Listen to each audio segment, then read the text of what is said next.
बोलो राम राम राम राम राम राम राम राम राम राम। संक्षिप्त आनंद रामायण मनोहर कांड सर्ग 12। श्री राम जी की वन में एक सबरी से भेंट। सबरी का दुर्गा मंदिर में स्त्रियों के पूजनार्थ आने की बात बताना।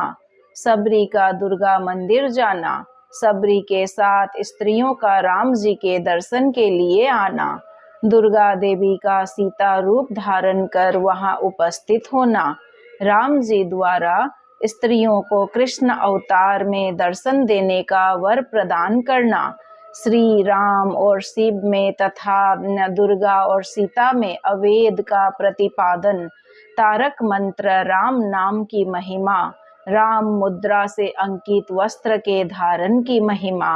विष्णुदास बोले, हे गुरु, श्री राम जी की कथा को मुझे पुनः बताइए।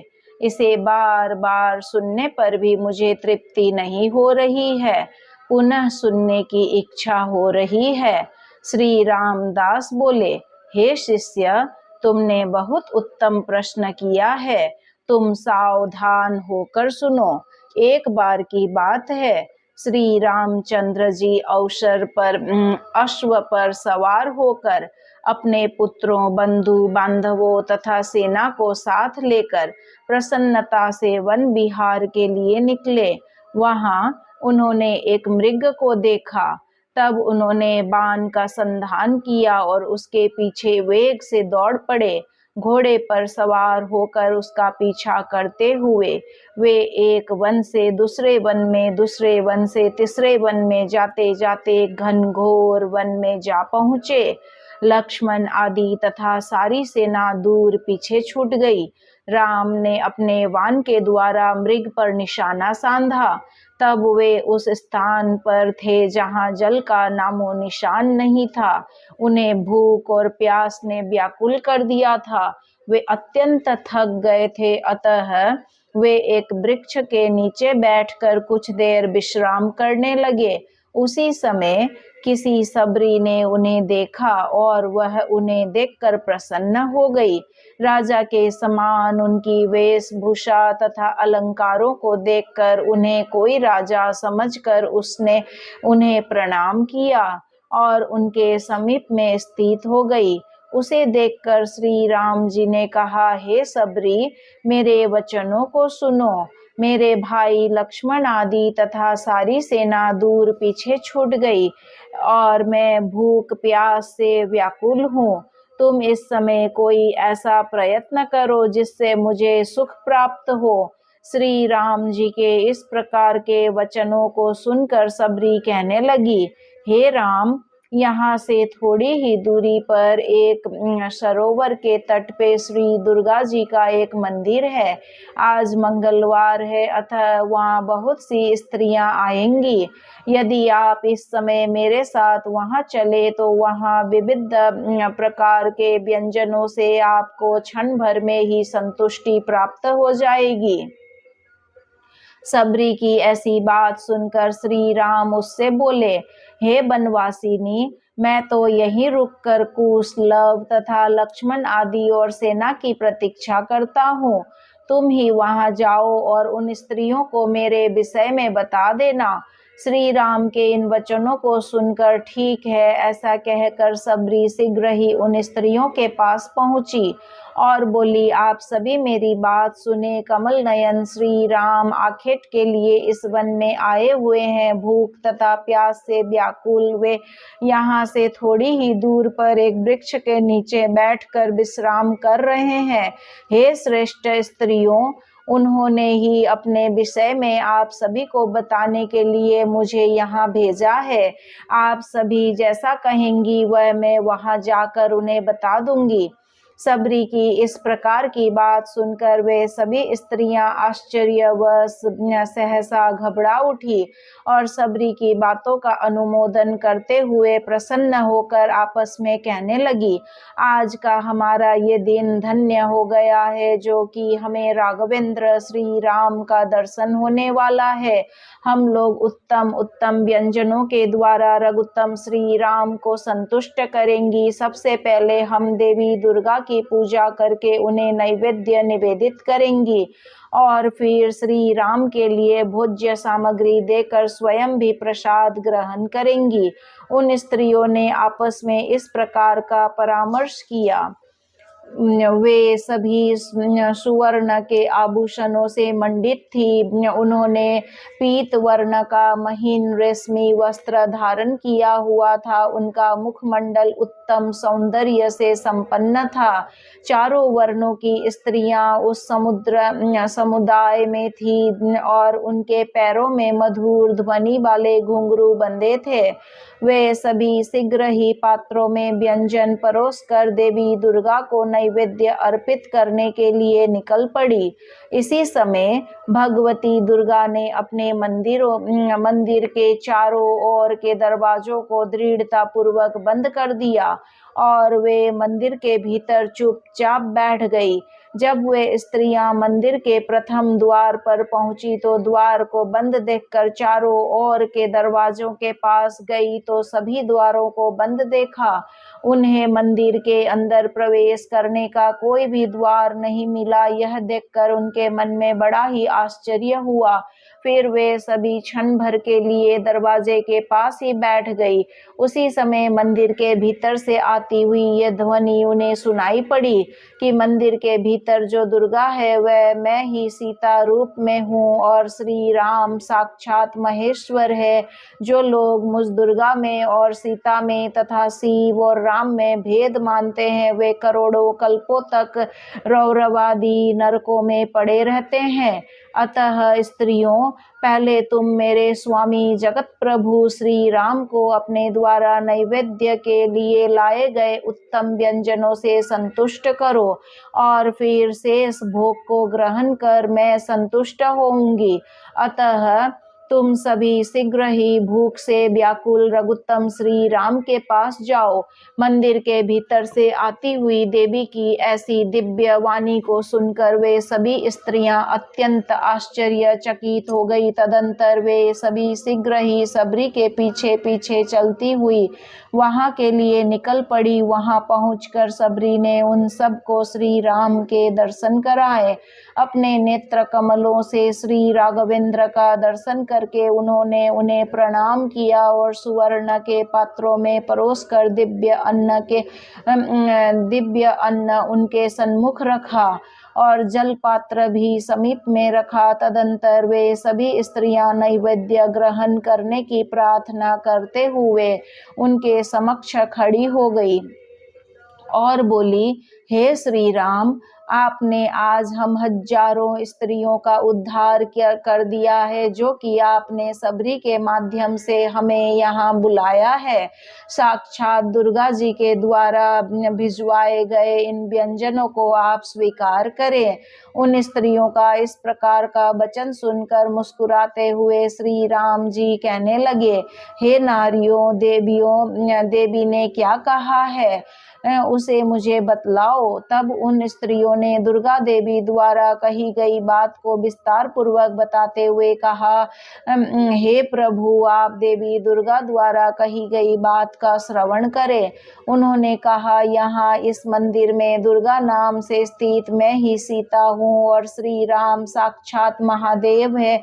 इसमें कभी कोई भेद नहीं है। जो हम में भेद मानते हैं वे रौरव आदि नरकों में जाते हैं। अतः तुम सभी पहले श्री राम को व्यंजन आदि से संतुष्ट करो और शेष बचे अन्न को मैं उसके बाद ग्रहण करूंगी। तुम लोग इस समय शीघ्र ही पहले वहां जाओ, क्योंकि रघुनंदन श्री राम भूख प्यास से व्याकुल है। हे राम, देवी दुर्गा ने हमसे इस प्रकार कहा है, अतः हम सभी आपके पास आई हैं। हे श्री राम, हमारे जन्मांतरीय पुण्य के प्रभाव से हमारे द्वारा निवेदित यह अन्न आप ग्रहण करें। श्री राम मुस्कुरा उठे और उनसे बोले, यदि देवी का कहा हुआ सत्य है तो दुर्गा इस गहन वन में देवी सीता का रूप धारण कर शीघ्र ही मेरे समीप यहाँ आए। तुम सब में से कोई स्त्री वहाँ देवी पार्वती के पास जाकर आदर पूर्वक मेरे इन कौतूहल भरे वचनों को सुना आए। श्री राम के वचनों को सुनकर उस स्त्री समुदाय में एक स्त्री उठकर वहां गई जहां देवी दुर्गा मंदिर के भीतर विराजमान थी। वहां जाकर उसने बड़े ही आदर से श्री राम द्वारा कही गई बात देवी को सुनाई। देवी दुर्गा ने मंदिर के भीतर ही राम द्वारा कही गई बात को सुना और ठीक है ऐसा उस स्त्री से कहकर उन्होंने मंदिर का दरवाजा थोड़ा सा खोला और वे ही दुर्गा सीता का रूप धारण कर बाहर निकली। इसके पश्चात उन्होंने शीघ्र दृढ़ता पूर्वक द्वार बंद कर दिया और वे जल का पात्र हाथ में ग्रहण कर बड़ी ही प्रसन्नता पूर्वक श्री राम के समीप जाने के लिए निकल पड़ी। वहां पहुंचकर उन्होंने श्री राम को प्रणाम किया और उनके पास जाकर बैठ गई। यह देखकर वे सभी स्त्रियां अत्यंत आश्चर्य में पड़ गई। तदंतर श्री राम ने उन स्त्रियों के द्वारा लाए गए व्यंजनों को स्वीकार कर लिया। भोजन करने से पूर्व जगदीश्वर श्री राम ने बाण का संधान कर पाताल लोक से जल की धारा निकाली और उस जल में यथाविधि स्नान कर उन्होंने मध्याह्नकालीन संध्या वंदना आदि कृत्यों को संपन्न किया। तदंतर श्री राम ज्यों ही भोजन करने के लिए बैठे, ठीक उसी समय श्री राम के घोड़े को खोजते हुए लव कुश तथा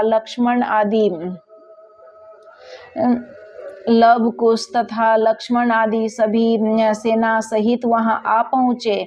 उन सभी ने वहां सीता जी को बैठे देखा तो वे बड़े ही आश्चर्यचकित हो गए।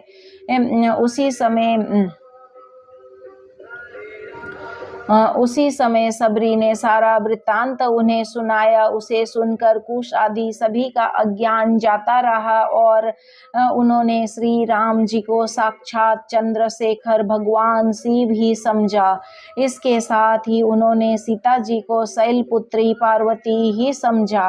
तदंतर श्री राम ने बड़ी ही प्रसन्नता पूर्वक कुश आदि पुत्रों तथा भाइयों एवं सेना सहित देवी सीता के साथ स्त्रियों द्वारा लाए व्यंजनों का भोग लगाया और पवित्र जल का पान करने के अनंतर उन स्त्रियों से कहा, हे श्रेष्ठ स्त्रियों, तुम लोगों को जो वर अभिष्ट हो उसे मांग लो।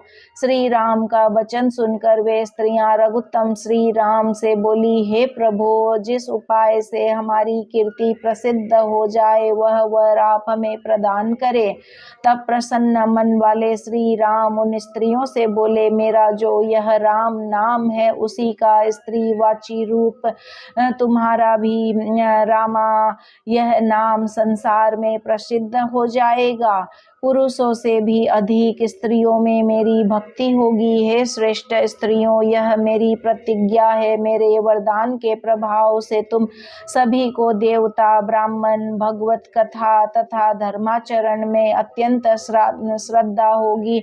हे सौभाग्यवती स्त्रियों, तुम सदा पवित्र रहोगी। किसी भी मांगलिक कार्य के अवसर पर, शकुन विचार में तथा सभी कार्यों में सौभाग्यवती स्त्रियां सदा पवित्र एवं श्रेष्ठ समझी जाएंगी।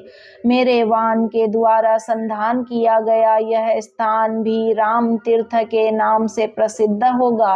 श्री राम जी के इन वचनों को सुनकर वे सभी स्त्रियां रघुत्तम श्री राम से कहने लगी, हे राम, आप हमें अगले जन्म में भी पुनः अपना दर्शन प्रदान करें। उनकी वैसी बात सुनकर श्री राम ने कहा, आगे द्वापर युग में जब मैं वन में यज्ञ के प्रसंग से तुम लोगों से अन्न की याचना करूंगा, तब उस समय तुम्हें कृष्ण नाम से मेरा दर्शन होगा। हे स्त्रियों, उस समय तुम सभी ब्राह्मणों की पत्नियां होगी। सबरी भी उस समय द्विज पत्नी होगी। मेरे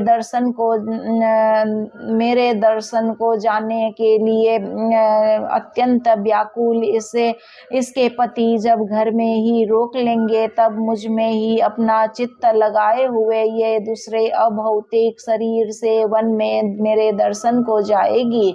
उस समय यह एक बड़ा भारी कौतुक होगा। तब उस समय तुम सभी स्त्री जन उस महान अद्भुत कौतुक को देखकर अत्यंत विस्मित हो जाओगी और मुझ में ही सर्वोत्तम भावेन अपना मन लगाकर अपने हृदय में सदा ही मेरे ध्यान में निमग्न रहोगी।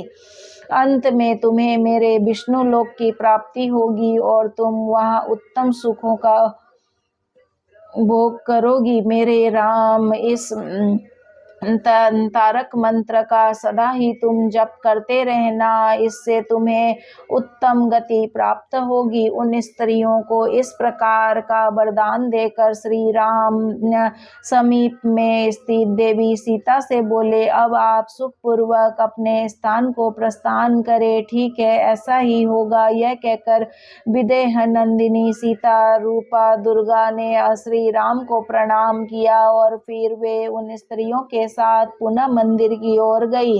मंदिर में पहुंचकर देवी सीता दुर्गा ने पुनः अपना दुर्गा रूप धारण कर लिया। उस समय उन सभी स्त्रियों के मन में अत्यंत विस्मय व्याप्त हो गया।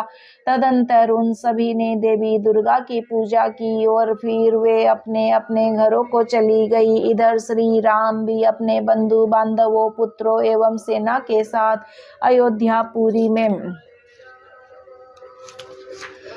लौट आए। भवन में पहुंचकर कुश ने वन में हुए संपूर्ण वृत्तांत के विषय में पूछा तो सीता जी ने वह सब घटनाक्रम उसी प्रकार बतलाया जैसे ही प्रत्यक्ष देखा हो। यह सब देखकर लक्ष्मण आदि ने श्री राम को महेश्वर और सीता माता को साक्षात दुर्गा ही समझा।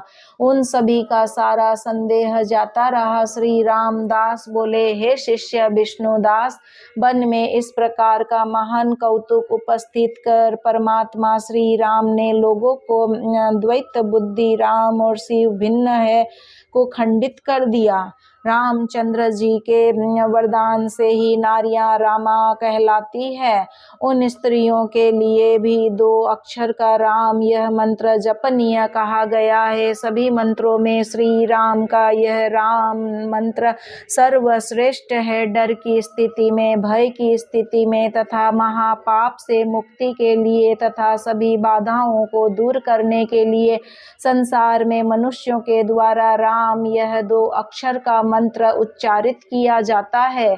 महान घोर से भी घोर पाप के प्रायश्चित के लिए जो व्यक्ति राम इस मंत्र का एक निष्ठ होकर के एक बार उच्चारण करता है, वह उस पाप से मुक्त होकर शुद्ध हो जाता है। राम यह नाम मंत्र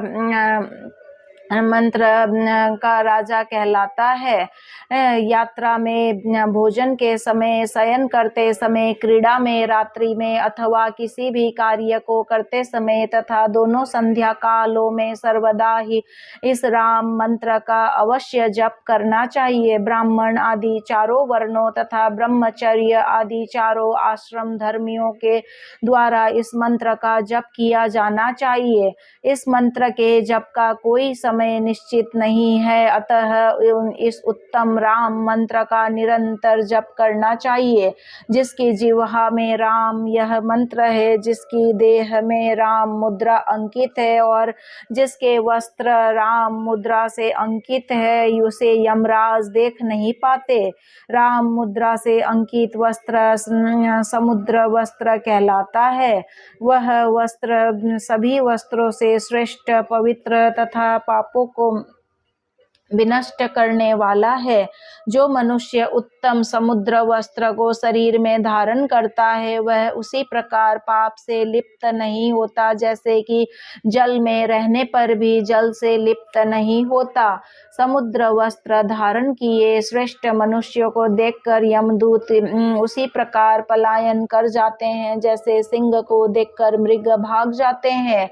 पूर्व समय की बात है कि एक बार मुनियों ने आपस में विचार करके रघुत्तम श्री राम से प्रश्न किया, हे राम, हे राम, हे महाबाहो, आगे कलयुग में पृथ्वी पर विप्रजन बड़े ही उद्विग्न मन वाले एवं मंद बुद्धि वाले होंगे। वे अपनी उदर पूर्ति के लिए एक दरवाजे से दूसरे दरवाजे पर भ्रमण किया करेंगे, तब उन्हें आपका स्मरण करने का समय कहाँ प्राप्त होगा। अतः हे राघव, उन कलयुगी जनों के कल्याण के लिए आपसे हम याचना करते हैं।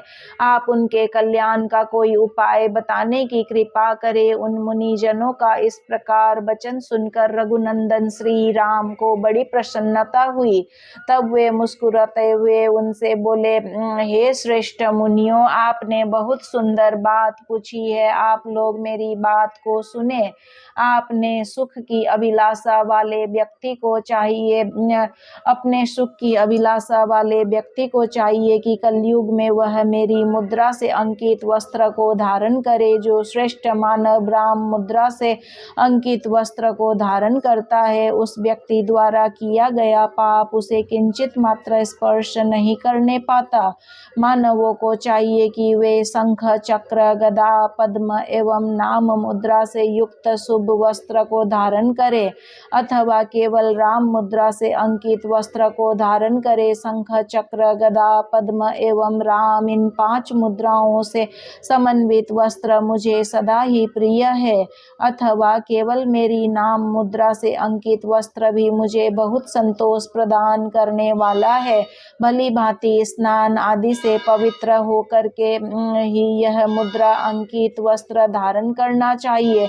जप काल में तो इसे अवश्य ही धारण करना चाहिए। मल मूत्र के विसर्जन, शयन काल में, क्रीड़ा के समय, अपवित्र अवस्था में, मरना शौच, जनना शौच, बाजार में, राजसभा में, मार्ग में, दुष्टों की संगति में इस मुद्रांकित वस्त्र को नहीं धारण करना चाहिए। इसी प्रकार भोजन करते समय तथा आनंद क्रीड़ा आदि में भी इसे धारण ना करे। स्नान के अनंतर, व्रत में, तीर्थ में, देव पूजन में के समय, श्रद्धादि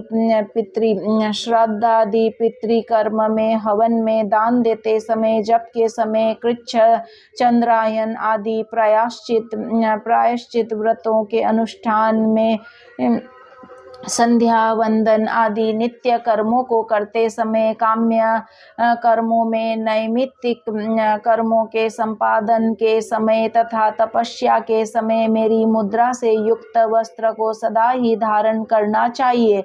मेरी मुद्रा से अंकित नवीन तथा श्रेष्ठ वस्त्र धारण करने वाले को मैं मोक्ष प्रदान करता हूँ। हे मुनीश्वरों, यह बात सत्य है। श्री राम जी के इस प्रकार के वचनों को सुनकर वे मुनिगण अत्यंत प्रसन्न हुए। तदंतर वे श्री राम जी की आज्ञा लेकर प्रसन्नता पूर्वक अपने अपने आश्रमों को गए, वस्त्र धारण कर अपने अपने आश्रमों को गए। अतः संसार में मनुष्यों को सदा राम मुद्रा से अंकित वस्त्र धारण करना चाहिए और राम इन 2 अक्षरों वाले मंत्रों का सर्वदा जप करना चाहिए। श्री राम जी की प्रसन्नता के लिए मानवों को अत्यंत श्रद्धा भक्ति पूर्वक गोपी चंदन से युक्त शुभ राम मुद्रा को धारण करना चाहिए और संसार के लोगों को चाहिए कि वे सदा ही राम जी की पूजा किया करें और राम तीर्थ में सदैव स्नान करना चाहिए। इस आनंद रामायण का सदा पाठ करना चाहिए। जन्म तथा मृत्यु के बंधन से छुड़ाने वाले श्री राम जी का सदैव स्मरण ध्यान करना चाहिए। श्री राम सदा ही स्तुति करने योग्य, कीर्तन करने योग्य और बंदन करने योग्य है। बिना राम जी का स्मरण किए कुछ भी किंचित भी कार्य नहीं करना चाहिए। संसारी जनों को चाहिए कि वे सर्वप्रथम हनुमत कवच का पाठ करने के अनंतर ही श्री राम कवच का सदैव पाठ किया करे। जो हनुमत कवच का पाठ किए बिना श्री राम कवच का पाठ करता है उसका वह पाठ अरण्य रोदन के समान निष्फल होता है। इसमें संशय नहीं है। श्री राम कवच सभी स्तोत्रों में उत्तम स्तोत्र है और सब प्रकार के भयों का निवारण करने वाला है। अतः संसार में लोगों को चाहिए कि वे नित्य ही श्री राम कवच का पाठ किया करें। विष्णुदास बोले, हे गुरु, मैं उत्तम हनुमत कवच और श्री राम कवच को सुनना चाहता हूँ। आप इन दोनों कवचों को मुझे बताने की कृपा करें।